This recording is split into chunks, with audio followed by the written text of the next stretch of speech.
গতকাল বিক্ষুব্ধ ছাত্র জনতা মিলে ধানমন্ডি ৩২ নম্বর অর্থাৎ অভিশপ্ত বাড়িটিকে ধ্বংস করে দিয়েছে। শুধু ধানমন্ডি ৩২ নম্বর বাড়িটিকে গুঁড়ো গুঁড়ো করলে হবে না, এদেশে আরও এমন অনেক অভিশপ্ত কার্যালয় রয়েছে যারা এই দেশে থেকে এই দেশে খেয়ে পড়ে এই দেশকে অস্থিতিশীলতা করার চেষ্টা করছে। তার মধ্যে একটা আছে প্রথম আলো, ডেইলি স্টার।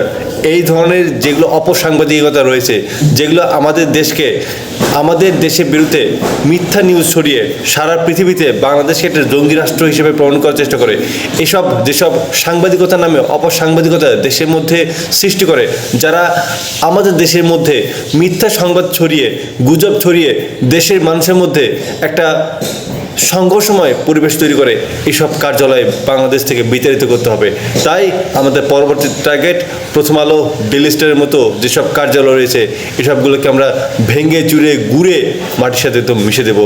বাংলাদেশ এবার আগের থেকেও বহুগুণে জ্বলবে। এবার থেকে বাংলাদেশে কোনো ফ্যাসিস্ট যেন দাঁড়াতে না পারে সে বিষয়ে ছাত্র জনতা এবং আমাদের সকল গণতান্ত্রিক দল ঐক্যবদ্ধ হয়েছি। ইনশাআল্লাহ আমরা এবার জিতব। ইনকিলাব জিন্দাবাদ।